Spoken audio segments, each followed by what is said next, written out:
idea seminar. This is Michael Colaresi. Did I pronounce it all right? Good.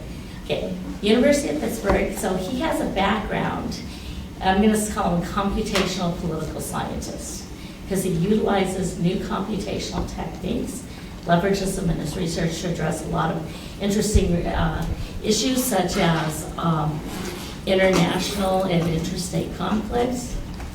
I got that wrong. International and within state conflict. He also looks at things like security secrecy issues and so on. So it's a natural, his work is naturally related to Michael being here. And with that, I'm going to give it over to you. Thanks so much. I appreciate it. Thanks everyone for coming and being here. Thank you for everyone who's online, also. So this is the first time I've given this talk in its current form. So hopefully they'll be neighborly, don't beat up too much on me, right? As I go through.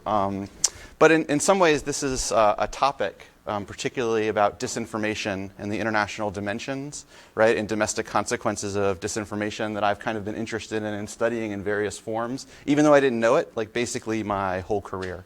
And so what I want to talk about is a little bit why everyone should have a center like Ideas, right? We should be focused on, right, the transmission of information, right, over ICT channels, and why it's going to probably take a collaborative enterprise of social scientists, computer scientists, information scientists, historians, and others, right, to come to terms with the effects of disinformation on democracy at a global scale.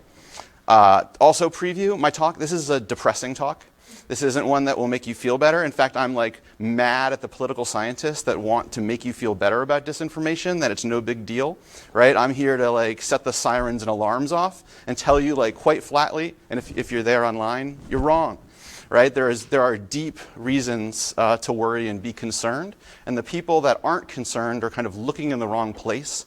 And I'll spend part of my talk explaining where people are looking for evidence of the influence and effect of disinformation, why they're not finding it, and why that actually is consistent with influence and disinformation that external adversaries are interested in using. So let's motivate the talk a little bit, why I'm interested in this. And I'm interested in this because I'm worried about democracy, that we've gone from democratic triumphalism, right, over decades, right, to concerns, right, about liberal democracy, right, as a system of governance. And I want you to think about governance as information. Systems of the transmission of information from people and experts, right, to leaders into policy, right, and worrying about backsliding, right, distrust in IGOs, NGOs, expertise and other things, concerns about polarization, right, going on over time. And there is a lot of work measuring, right, democratization and changes and trends of democratization over the last 5 to 10 years. There's a lot of work, right, on trust and distrust of IDOs. There's a lot of work on the measurement of polarization. There's a lot less work on the social science side about understanding why this is happening and exactly what the mechanisms are by which we might see these things co-occurring across different contexts and countries around the world.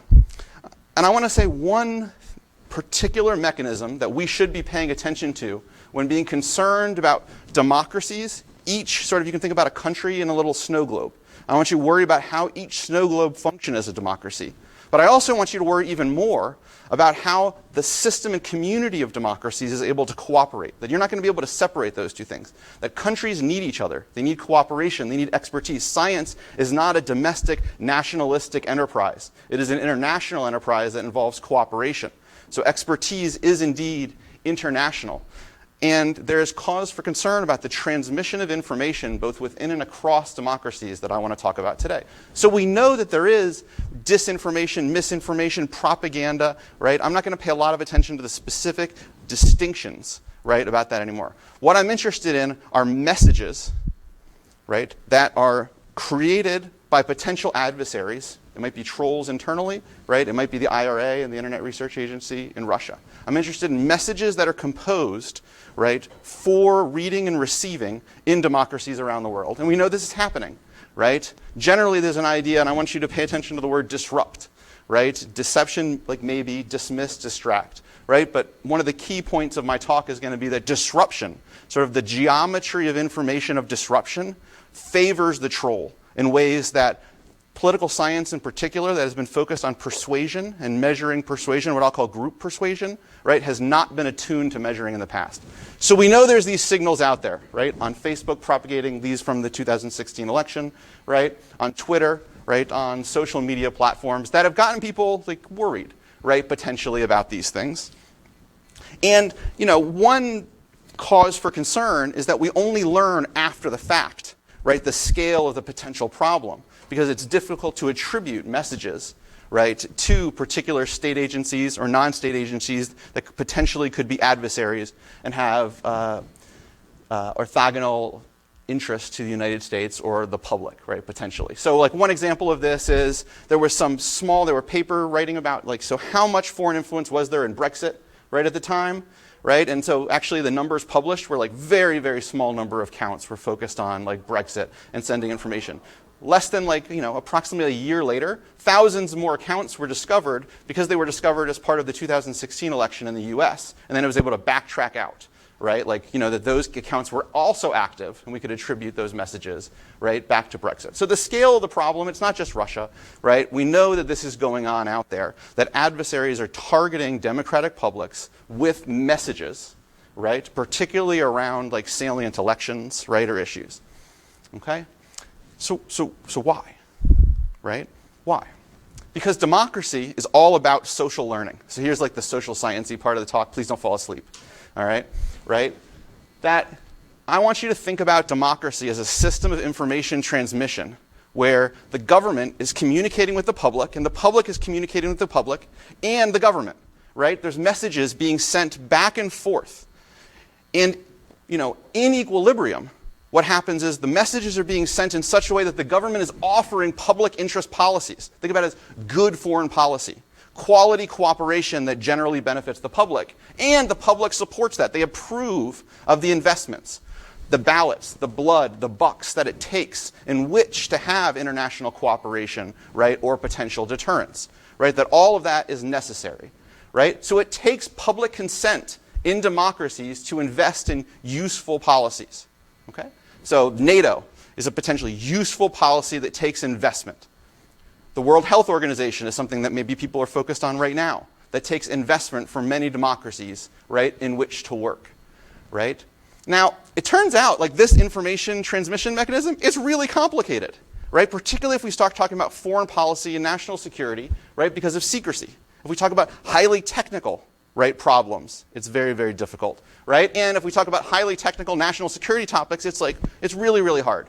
Although I wrote a book that was much more positive than this talk will be, right? And so if you need a cheer up afterwards, feel free to check it out at the library, right? About that democracies can and do this. There is useful information exchange because of institutional context and credible signals within countries, right? That does happen, right? And so it's messy. It's not perfect. There's corruption, right? There's worry. There's distrust. But there is a general equilibrium in democracies where this can happen. In comparison, right, autocracies, they don't run, right, on social learning and solving new problems, right, together with public consent and investment, right? They run on fear. So I'm going to focus on democracies because I believe the generation, right, and maintenance of public consent for social learning is unique. It's the unique fuel that's necessary for effective democratic governance. Okay, that's what we're going to need. And a lot of people have been worried that this exact reliance on the public for consent, right, has been a problem for democracies forever, right? So Walter Lippmann, many others, very worried that we can't ever count on the public, right, in order to do that. That's us, by the way. You should be offended at that, right? But, right, that's one idea. However, those arguments have been going on for 70, 80, 90 years, but democracies actually haven't done that bad over the last century. It's not like democracies are going out on the world stage and getting their lunch money taken, right, every time they turn a corner, right? More of the world's money is controlled by democracies, right, over the last 20 years. More of the world's people living in democracies, and foreign policy effectiveness of democracy, as you can measure it, is pretty good, right, overall, particularly in specific democracies that should do this information exchange very well. So why? Right? One is, right, there's been the ability to solve problems. NATO was a solution among democracies to solve problems, right? The World Health Organization was both democracies and non-democracies, but it was led by democracies to solve specific problems and learn things, right? So we've been able to solve it, but there's also international cooperation, that countries haven't had to solve each of these tasks alone. Right? So we can think about social learning, right, as not being bound within any democracy. The snow globes talk to each other. Right? There's transmission of information. And in fact, there's a theory in international relations that's going to be very, very important to thinking about the vulnerability of democracies as I turn from optimism to pessimism. It's coming, I promise. Right? Which is this idea of hierarchy. Right? That international cooperation, and in fact international relations, right, the talking between the snow globes, like, just think about them as democracies. They're organized in a hierarchy of transactions. Right? Where, for example, the United States offers certain countries security or other things, and in return gets partial sovereignty and gets some support. That there's transition, right? There's a transaction of security, right, for partial sovereignty. But when those transactions happen across democracies, you both need the United States public, for example, to support investments in NATO, but you also need the public in those countries, right, that are getting that security support to support the partial sovereignty transferred to the United States. And in the transaction, you break one of the two, right, necessary components in the transaction, and you break the transaction. Right? It's bilateral. Right? So you need both of those things. Okay? So it's not just, we can't just think about these individual democracies set apart from the structure in which they solve problems together, right, in this hierarchy. Right? And so another way to think about this is there's multiple points of fragility, right, in the community of democratic states. That democratic states need to be able to solve problems internally and also, right, solve foreign policy problems across them. Right? And if you can break down, right, potentially, right, the transactions that support cooperation across the democratic community and getting them to not trust each other, right? Getting individual members of the public sufficient to not invest in the cooperation necessary in which to sufficiently maintain that cooperation, there are potential problems, right? So these points of potential frailty in the network of democratic states and within the democratic states themselves, if, right, can they solve social problems, is one way to think about it. But again, I want to point out, democracies have done all right over the last century, right? They haven't had their lunch money taken. World War II is generally a good story for democracy. The Cold War, generally a good story for democracy. So why am I so worried today, right, when there is reason that there was resilience and not necessarily significant frailty? Right? So let's think about the things, right, the kind of concepts that lead to this cooperation.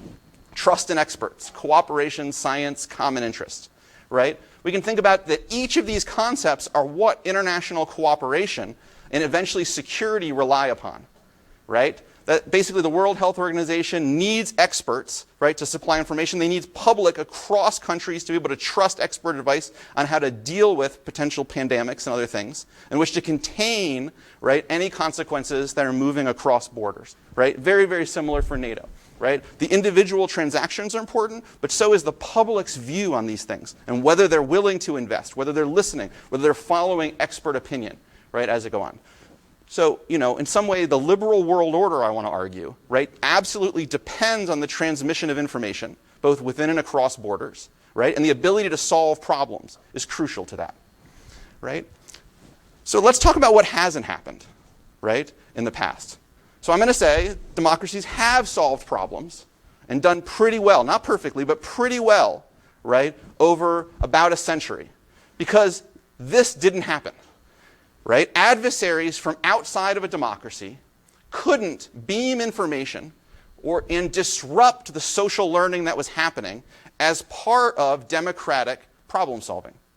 That experts could communicate in a way that new knowledge could be transferred to sufficient people, sufficient members of the public, to build solutions like NATO, to support solutions like the World Health Organization. Okay? Right?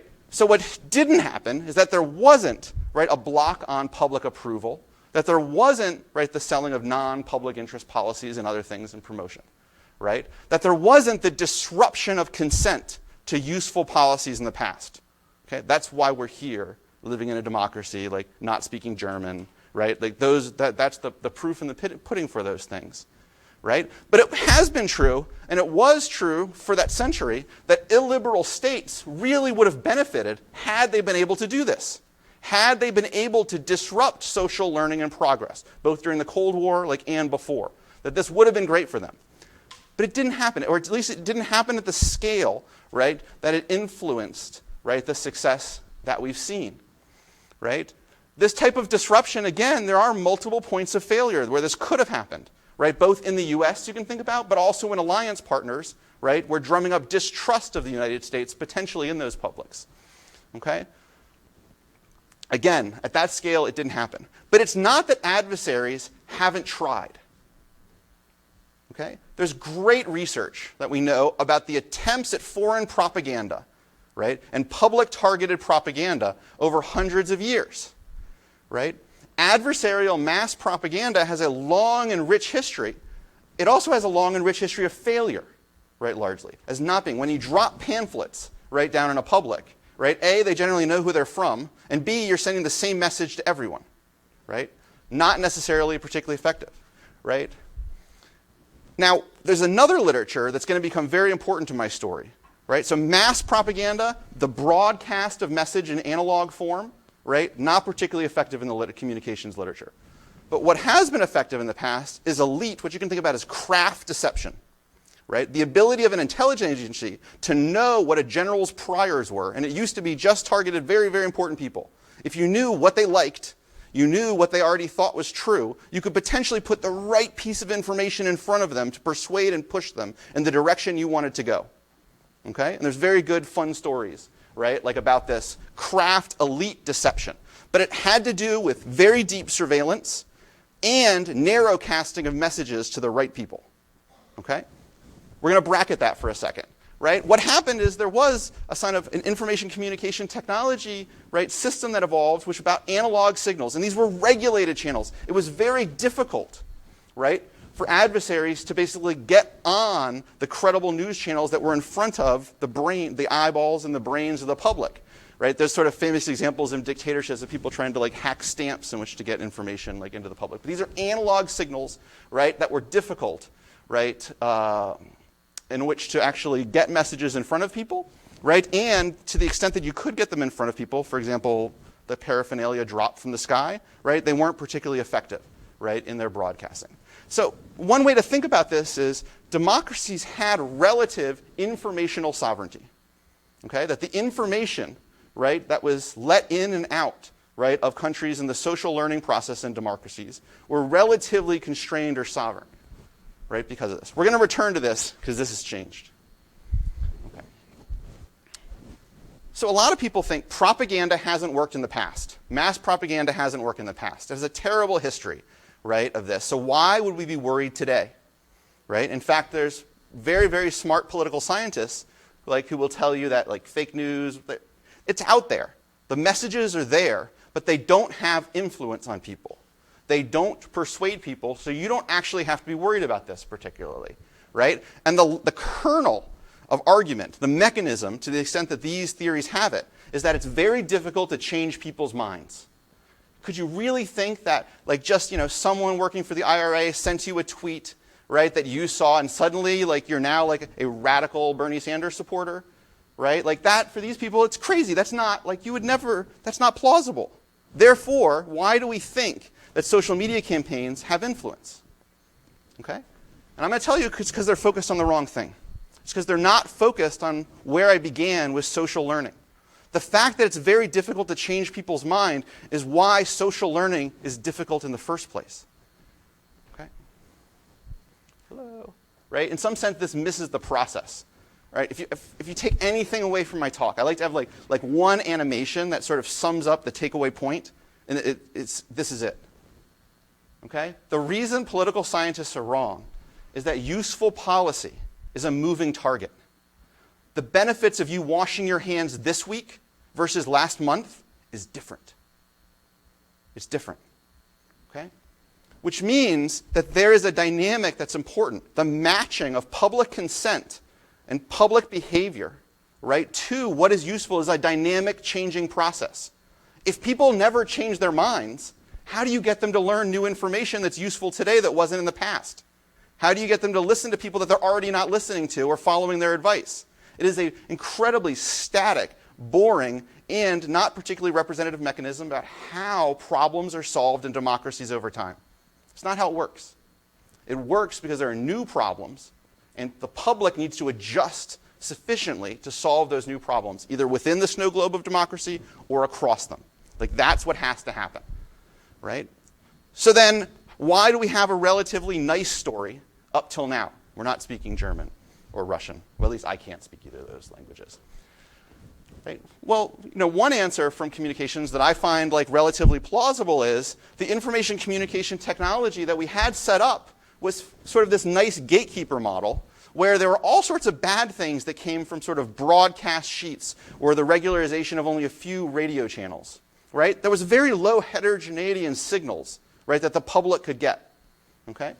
Right? But the benefit was, right, that a system where you have multiple gatekeepers before the mass dissemination of signals means if an adversary doesn't control like a news desk, right, in a country that people already trust, it's difficult for them to get their signals through and in, particularly anonymously. Right? So what you think about is the gatekeeper model that a lot of people don't like, right, because of the low heterogeneity of signals that it sets in, was very resilient to adversarial messages. And if you look across democracies over the time period where they were doing all right, this was the model of how mass information was transmitted to a large extent. Right? It was this gatekeeper model, and there were attempts by adversaries to get through, to capture the gates, right, through, but they were difficult, right, to do. Okay? In another sense, the people that want to make you feel better about disinformation, they don't just miss the process. They also miss the point of why adversaries would want to infuse disinformation into the communications that are watched, listened to, and potentially influence democratic publics. Right? So here I want you to think about a two-dimensional policy space. Okay? And what people have been focused on previously, I'm going to call group persuasion. And this is the mathematical models and the empirical models of disinformation, particularly from political science. Right? And first I'll show you kind of a layout. What is the math like? How are people thinking about measuring the influence, right? Or the point about both what are adversaries after, right? What's the process that adversaries are thinking about when they compose a message or sets of messages to people, right? And then how do you measure then the influence of those messages? And it turns out those two things are tightly related. Two-dimensional policy space, right? I'll call this group persuasion motivated adversaries. There's some status quo point we'll put in the middle. Right? B is like this useful point. B is like wash your hands. B is like when you take the bus, if you're on the 61A, try not to touch the rail. Okay? Like that's B is a useful new piece of information, right? That you need to learn. I is going to be the ideal point. Turns out I'm not going to care about I in my story, right? But political scientists care deeply about the ideal point of the adversaries, right? Because in the models from political science, adversaries have a point that they want to bring you to. Right? You might think about it as what they want you to do is like love Putin, right? It's one possible, right, message and motive. But that means there's some point in the policy space, right? That an adversary, as they draw you closer to that point, they would get more utility. They'd be happier as you get closer to that point, and they're sad if you're farther away. That gives me an objective function about what kind of messages, right, that they're going to try to send to influence people. Now let's get people. X marks the spot, theta 1, theta 2. These are the prior beliefs before seeing messages from the adversary, right, of individual citizens, right? The orange X is the mean, the group mean of the citizens. That's the center of the distribution. Everyone with me so far? Right? And they're pretty far away. So we can let the adversary see where they are. We can let the adversary send messages. So the red vector there is a message, right, that the adversary, that one of our models and adversaries, so adversaries want to draw you to the point, right? They calculate where you are and attempt, right, to send a message that when averaged with the other messages you would see, would draw you and bring you closer, right, to their point. Simple, right? Simple, right? That's message space. I want you to focus on this because when you're trying to draw people to a point, particularly an extreme point, we can say something about the messages and the content of the messages, right? They share something. They're all trying to draw you to this point. Right? And if it's an extreme point, they're drawing you in a similar direction, which means the messages share information because they're trying to be persuasive to a point, right, in space. Okay? That's message space. Persuasive messages will look like that. They'll be pointed in generally the same direction, which is, you can think about it, they share information, right, in the angle, right, or the slant of the message. Right now we're back in belief space over the policy space with ideal points for thetas are individuals. Now, I want to separate two things. Individual influence, right? So I can send a message to you, right? And you could be influenced. You could be somewhere in policy space. You could support a policy that you didn't had you not received my message, right? That's the counterfactual, right, that we're interested in. And then we can think about group influence, right? Where does the center, that orange X, where does that move after the transmission of messages, right, from an adversary? Does everyone get the difference? Individual influence is how do I change one person in their mind counterfactually to had I not sent the message, right? Group is the aggregate, right? And it turns out to be the sum of the effects. So those are individual effects in our model, right? Individuals move after seeing the messages, right? And then the movement of X, that's the group effect. Everybody see that, right? And in a persuasion-based model, right? Like, so if you assume that adversaries want to draw you to a point, right? And it's a relatively extreme point that they're drawing you to, then what you see is the pull, the individual effects mirror the group effects, right? They look similar. Everybody's with me? Okay. Is that what these messages look like? Do they seem like they're trying to, when they send a message to someone, are they trying to convince everyone at the same point? Are they trying to draw, right, the potential Sanders supporter, right, the potential bigot, right, to the same point? That's not what it looks like to me. These don't look like messages to me that are drawing towards a similar point. So what are they potentially doing? They're trying to disrupt, right? That there's a really deep evolving literature in behavioral economics about jamming. It's the flip side of the idea that it's difficult to change people's minds. It is easy to block communication from an expert, right, to a potential citizen by sending specific signals, right, that jam out, right, what would be useful, right, to the citizen if they didn't receive the adversarial message. Even worse, you can do this in like game theory. Even worse, you take this in the lab. Not only is it natural for people to figure out jamming strategy, they over-jam, people also overreact to jamming. Okay? Like this is a really potentially big problem. So when you frame everything as, right, oh, it's really just hard for people like to change their minds, right? That actually, in a disruptive world where you need to solve problems, right, frames the problem exactly as what democracy, the transmission of information, has been successful at overcoming. Right? Now we got to figure out, well, how did it overcome that? Instead of assuming the problem away, we got to figure out how was that able to happen in the first place, right? And it was one reason it was able to happen is because the adversaries, you take the adversaries out of these jamming experiments and people learn. People trust each other. People cooperate, right? So it's not that people can't generate the trust and cooperation and knowledge and science that like NATO and the World Health Organization all depend on. They can, but it's fragile. It can be broken. Right? So you can think about things that look like jamming in natural language are things like gaslighting, discrediting sources, attacking the reputation, right, of particular sources, right? But the idea is that successful persuasion, group persuasion to a point, is a distinct strategy, right, from just trying to block persuasion, right, from experts to the public. Right? Those are two different, you can think about those are different objective functions for the adversary, right? And I would suggest adversaries win simply by democratic publics and the democratic community not learning solutions. That's it. That's all they need to do. They can jam signals and do better. They don't need to convince you that Putin is awesome. They just have to like rip and tear at the fabric of the things that would have brought you to a common useful point. So let's think about what that looks like that model looks like in this policy space. Right? Same exact like model and setup, right? Particularly. But now I'm going to have a disruption-motivated adversary. Right? I is not going to matter. I don't care about I. Right? It's not, the adversary doesn't get utility from drawing you to some point. Instead, it gets utility by propelling you away from B. It wants you not to wash your hands. It wants you to touch the railing on the 61A, B, and C, and D all the time. Right? It wants to push you away, right? Depending on where you are, right?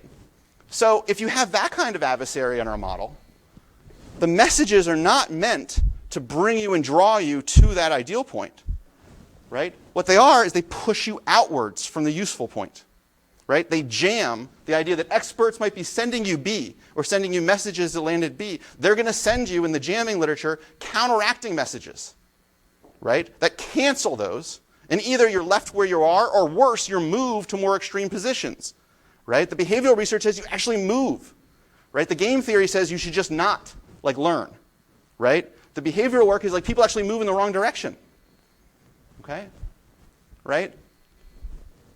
When we transfer this to message space, the vectors of the messages that adversaries that are interested in disruption, they look like this. They're pointed in different directions. They don't necessarily share information across the messages. They send distinct messages depending on where you are. If you're to the right, of a useful point, they want to push you farther to the right. If you're above the useful point, they want to push you up. So they send very different messages to different people depending on where they are in the policy space. So we wouldn't expect messages to be correlated with some common knowledge that they're trying to convince you of, right? Instead, when there's this individual influence, the individual influence is predicated on sending messages that push you potentially farther from that point. That's one, right? So there's still, in our model here, there's individual influence, right? Individuals move. But in our model, when there's disruption like this, X doesn't move. There's no reason to expect that the mean, right, the center of the distribution of public preferences, the group persuasion point, moves as we push individuals out, right? So this model disconnects individual influence from group influence. And it turns out X is what the average treatment effect of every political science paper written on this has been targeting. That's what they've been trying to measure, right, is X. And they've been saying when you don't have a movement in X, that means there's no influence. Right? But you see, just in the simple picture, why would you, influence is at the individual level, and if influence increases the variance and it cancels, you wouldn't expect to have X move, right? But that is the leading sort of null finding in political science, right? It's not about the variance. It's about the mean of the group effects. But if adversaries are interested, right, in sending divergent and different messages, right, potentially, messages that depend on who you are, right, to see how you can be persuaded to move away, we wouldn't expect. That's not actually a test of influence. Is everyone with me on this? All right. Right. So the idea is that we should worry about adversarial jamming. This should be the first place we look and think about, right?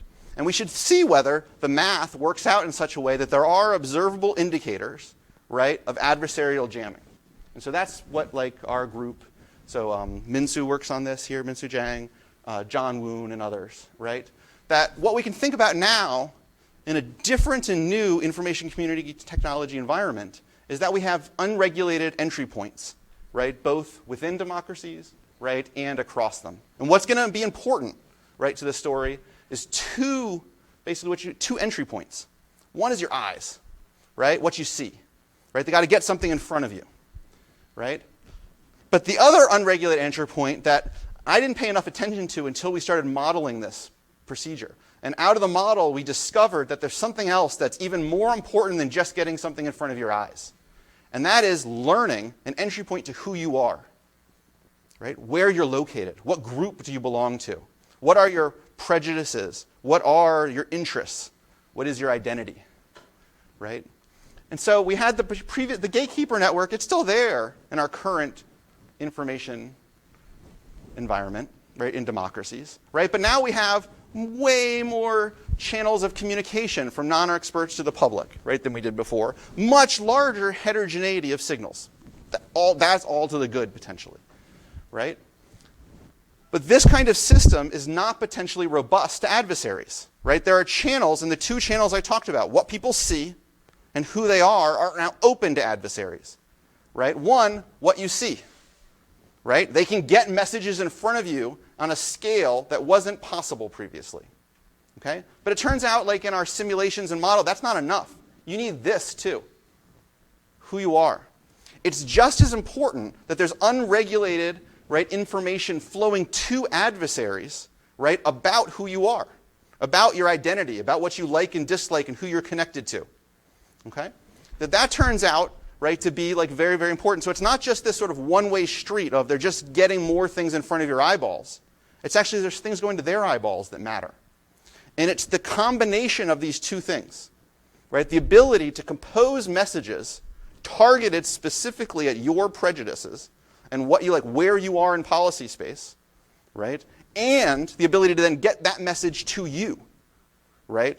That is the undercurrent of why disruption is possible on social media and helps to explain why we didn't have that previously. Your television didn't tell adversaries, right, what you were listening to, doing, right, at the same exact same time, right? Some of this is an ad story about like ad models, right, in for-profit. Some of it's just about the availability of information about how much we can actually learn from people, right, on what is now public information, right, that we can learn an awful amount about who we are and groups we belong to by just connections, not even what we say, okay?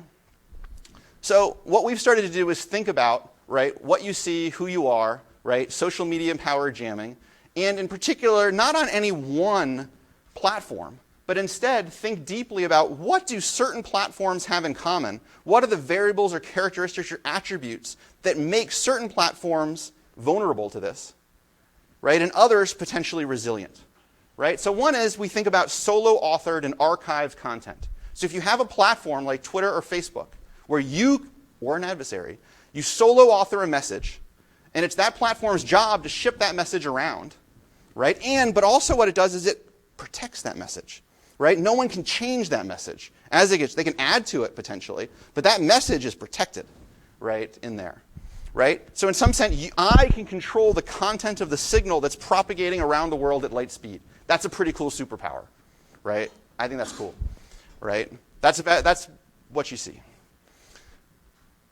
right? The other thing is that on platforms where messages endure, right, where it's difficult to change those things, not just that I author it solo, but that it stays put, right?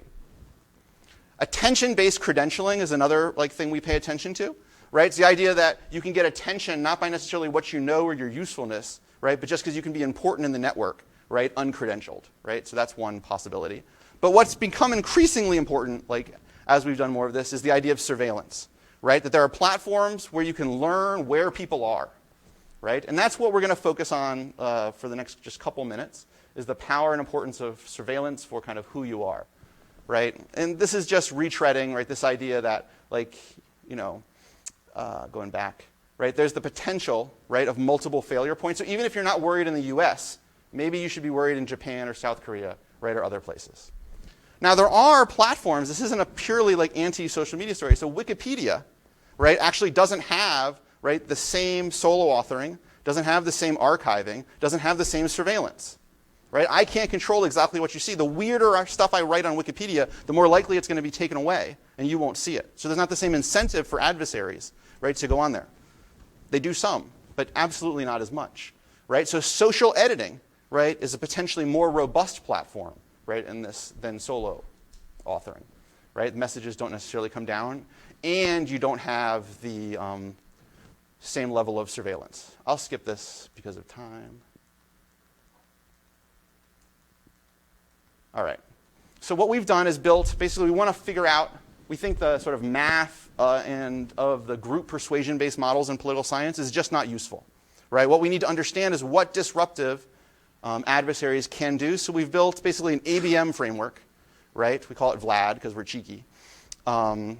Where we can vary our network structure, right? Have different networks and structure. We can have different rules of what messages people see and who's connected to, who's important, right? And who's not, right? Solo authored or not. And for this, importantly, we can vary the level of surveillance that is available to adversaries. So our adversaries have these message composition, right, methods. But one thing that's important is do they get to see exactly where you are in policy space? Or maybe they only can cluster. Maybe they only can see two clusters, they're very zoomed back, right? Or maybe they're somewhere in the middle. So you can think about varying surveillance, right, on any social media network based on, do I only know the mean of the population? That's very, very low, right, surveillance. Or, right, do I know 10 clusters, 20 clusters? Or do I know N? Can I individually locate someone, right, in some policy space? So in our model, we'll give that power and vary it, right, to adversaries and let them compose messages, right, to citizens. We have experts on the network, adversaries on the network that can be group persuasion or disruptive adversaries, and then we can measure their effects, right? And how they move our little bots and agents around and what happens. So when we have a group persuasion-based adversary, right, in our model, right, blue is the policy positions, right, that exist. And we see, like, sure enough, like, messages are sent to a common point because that's what they're interested in, right? And sure enough, people are drawn, right, across. Also, we see that if there was group persuasion, like the adversary was trying to persuade people of a point, we do see those little red arrows. They're moving. The group movement is important, and you can measure the group movement. And this scale, it's pretty big group movement. So there's individual effects and there's group effects. But if we have a disruptive adversary, right, that is generating messages based on where you are, here with like some significant surveillance power, they send very different messages depending on where people are relative to the useful point in the space. And even at one round with no indirect effects, right, where the message is propagating amongst people, right? And that effect, right, it depends on the individual effects. So the variance gets spread out is one way to think about it. So I'll show these graphs, right? So blue here is the prior, like that's the counterfactual. So it's a simulation, right? So it's not just you don't get the message. We actually run the model, right, when there's no adversary present. And we can see the distribution of where people are. We can also run the model where there's an adversary there, right, and see where they are. This is just like one round, so things can get even more stretched out. These are our least dramatic results, right, that are possible here, right? And then on the orange is you get the adversary's message, right? So there's messages being sent in one round, right, to individuals based on their surveillance, right? And the dotted lines here, so where would it be without the adversary and where? They're really close. There's not the group effects. It's very, very difficult. The power of any test to detect an average treatment effect is super low. But there's lots of individual treatment effects. They just cancel because the influence is on ripping, right, people from the center. It's about the pulling, right? Okay, and this is dimension 1 in policy space, dimension 2 in policy space, right? That power depends on surveillance, right? So here if we give a lot of surveillance power, right, to one, this is one adversary, right, in how they interact, right? A lot of power, they're pulling. So dimension 0 should be in this direction, right? They can pull right out. But if we reduce that power, right, if they can't see where you are, right, but they're trying to disrupt you, sometimes they make mistakes, right? They think that they're moving you right, but you were left, so they're moving you closer, right? The ability to disrupt efficiently depends on having a useful representation of where people are and how to compose the messages. And so while these are, like, in our model, like very specific, very smart agents, given the information they have, if they don't have good information, they can't pull out. So if we just say all you get is the average of the population of where they are, right? The messages without the adversaries look a lot like, right, or sorry, the prior beliefs, posterior beliefs without messages look almost identical to the posterior beliefs with the adversarial messages, right? They're symmetrical. Where that's not the case, right, when you have surveillance powers that are significant. So we're expanding this to observational work, right, about messages, not sort of IRT ideal point models of actually the transmission and composition of messages in the wild, but whether models that actually have an objective function underlying them that's about disruption fit the data we have better, right, than the models that have been used previously in social science, right? And again, returning to this, the kernel of our idea is that the reason you should be worried is the same reason that craft elite deception used to be possible, effective. Go read about like Operation Mincemeat after you leave here, which is my favorite example of craft. It involves a cadaver in Spain on the beach. But right now, with sufficient surveillance, right, and maybe the other idea that, you know what, like we're each not that special. We're of a type. Maybe there's 1,000 types. Maybe there's 3,000 types. But if there's a way of learning enough about us to find messages that move us, right, because of our experiences and who we are and what's available, right, then that craft deception potentially can influence us. And that's a worry, right? And so the story is not to compare propaganda and disinformation today to the dropping of pamphlets from airplanes. It is now the mass craft deception, right, that we know is potentially like worrisome, right, in the past, right? So the incentives aren't new. It's technology that allows people to know, right, what you are going to see and maybe who you are. That's what drives the worry and concern, right, in this. So, like, I'm worried, right? Like these things and results, right? Particularly when you marry them with the behavioral results that people over-examine are susceptible to this kind of thing, right? Like they're concerning to me, right? So in conclusion, I think we need to ask, how do we build? How do we understand, right, the fragility of these social learning systems and democracies more clearly, because we used to have a kind of protective bubble that we don't have anymore, right? So now how do we rebuild resilience, right, to this? What platforms, what rules can help us, right, do this? I think one possible solution is to pay attention to adversarial jamming, the lack of solving problems, the disruption of social learning. So 3 things we could focus on in solutions moving forward. One is boosting signals of experts, right? Can you denoise the system simply by boosting, right, the credibility of experts, right? Research in this grain basically says experts in the liberal world order have been complacent because they thought just telling you the truth was enough. Like, it's not enough. You have to actively defend your reputation as an expert. You have to show people you're like them. You have to find ways of being persuasive, right? You can't just say B as the point to get to people. You have to figure out the ways that will get people to B, right? That's one possibility, right? The other is filtering noise. We might need platform-specific solutions to this, about regulation, that are in some sense about, like, what gets in front of people, and in another sense about, like, how adversaries can learn about who you are, if those are the roots of one of the problems. And that gets to the third part, is maybe what we need is to reduce surveillance, right, on these systems. Okay, those are possibilities. So I will leave it at that because I've already gone over, I think. So thank you so much for your time and the invitation to be here. Thanks.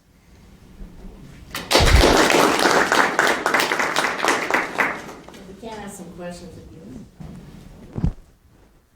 Questions? Should I handle them? Is that okay? Yes, Yeah. yes, absolutely. Okay. Go ahead. Hey, I'm Jay, by the way. Hey, Jay. So we've been talking over email. So I have a 3-part historical question. That's 3 questions, not a comment. Mm-hmm. I think your view of history might be a little bit off. My view of history is always So I'm wondering if you can tell me sort of when the country has actually been unified.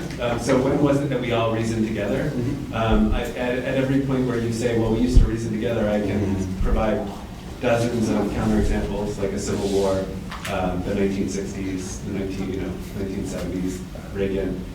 We can go through that. The second question is, what about the possibility that experts have actually failed in their job and have not provided lives or policy that actually help people, and so we're just rejecting that? The kind of Chris Hayes Twilight of the Elites argument, and other people have made it. And the third thing is, when I was in college back in the early 90s, I used to go hang out with a friend who was super conservative. I'm more liberal, and we used to listen to Rush Limbaugh in the early days.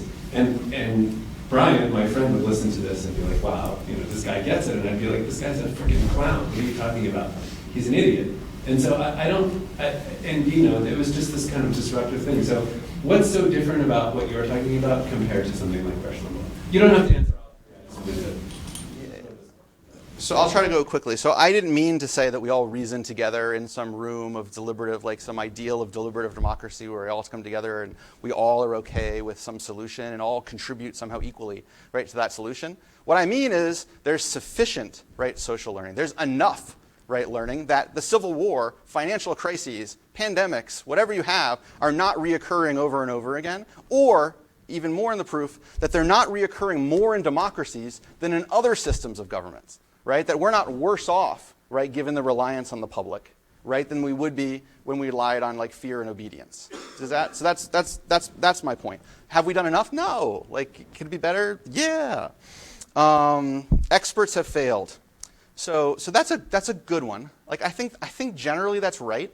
Although I would switch it a little bit and say, like, experts have failed at the same time as I think our tolerance for expert failure. I mean, experts failed a lot in the past, right? We just don't accept it as much, partly because we can measure the mess-ups, right, more and more and more. So I think the bar has changed. And I do think that's another one of the challenges, right, is this idea that experts are infallible, right? And then when we find a flaw, well, then why are we listening to them and not someone else, right? And when the truth is, like, experts need to be useful relative to some other baseline.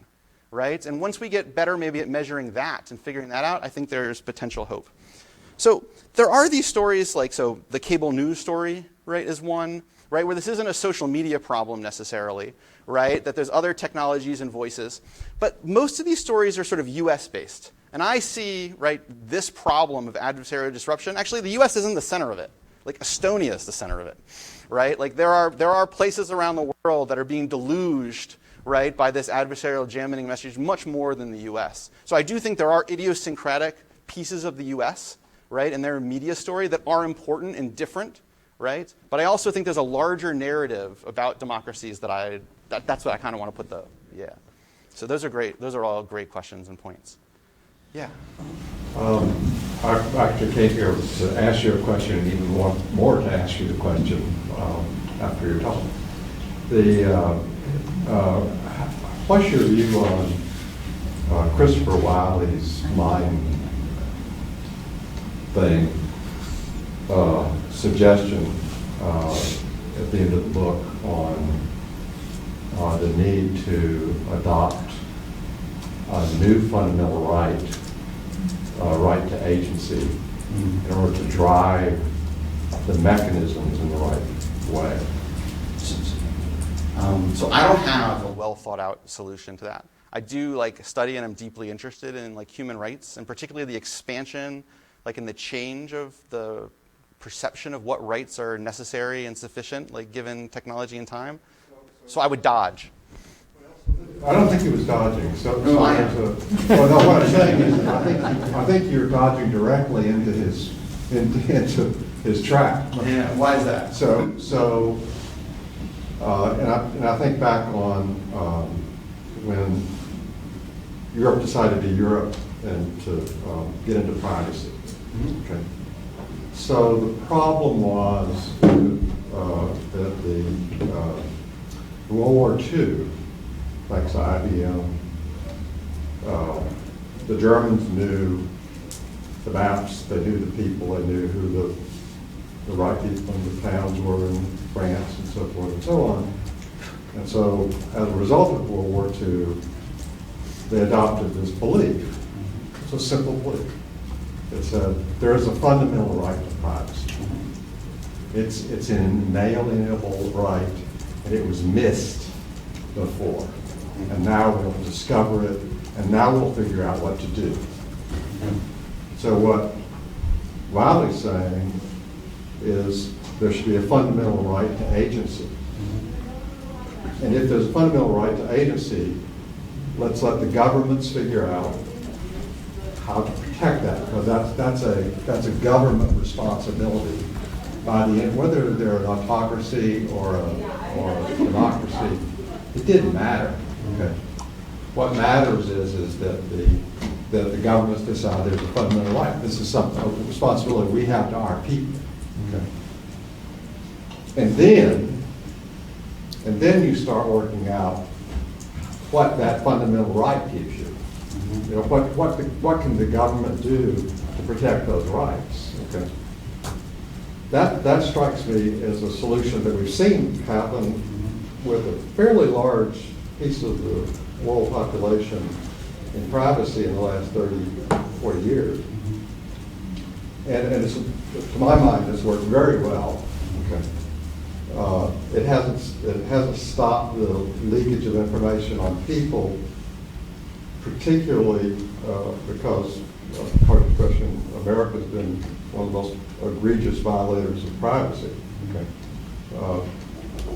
But in Europe, you've got much better control of who can know what, even though it's not that good. Okay. But the concept that I think he was proposing, which I don't see a serious problem with, is this is just simply a recognition of an inalienable right that we always assumed people had, which was their own agency. Mm-hmm. And now that we've discovered we can take it away, then we should decide that it should be an inalienable right protected by fundamentals of government. Okay. So I'm glad people are working the problem from that angle, but that's not my comparative advantage. Right? So I think the idea of a set of rights that are useful and starting from first premises, right, to how to protect them is incredibly useful.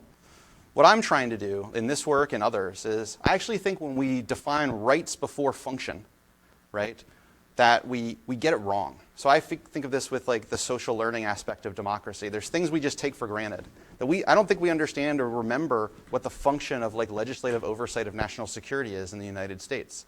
Like, we know we're supposed to have it, right? But because we don't know the function and what it does, it's difficult to sell, right, and move forward on, right, specifically. So what I'd like to do is point out the function of privacy, right? Like what it could potentially do, right? For agency, right? That's one downstream consequence of this, right? Working it from the other side is we are incredibly influenceable, right? So the idea, right, that I agree with the idea that we need protections for that agency, right, because it can be manipulated. I think that's right. And what I'd like to be able to do is show people, convince people, right, that that is correct, that is useful, right, to move forward. So I wouldn't like disagree with any of that. I just feel like I'm trying to work the problem from a different angle. And I think they converge. That's my non-dodge, but it's still a dodge. Like it's, That's good. okay. Yeah. Maybe. Yeah. For your AB, I'm getting a little more technical, sir. Sure.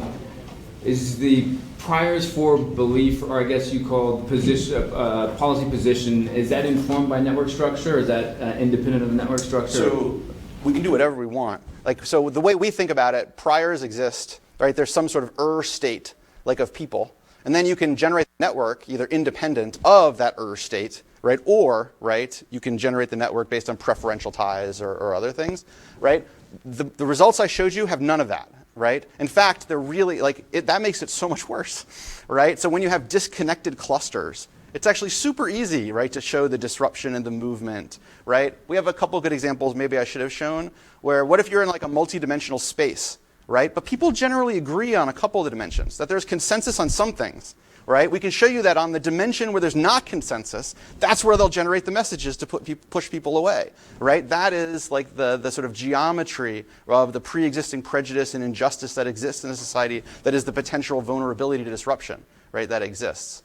So I think we're agnostic to like either. We've tried to sort of tie one hand behind our back, right, like in this. Like this is like, what I showed you is like literally one round of messages, right, from an adversary. They don't propagate. That makes it worse. Also, they're getting lots of other messages from reasonable people, right?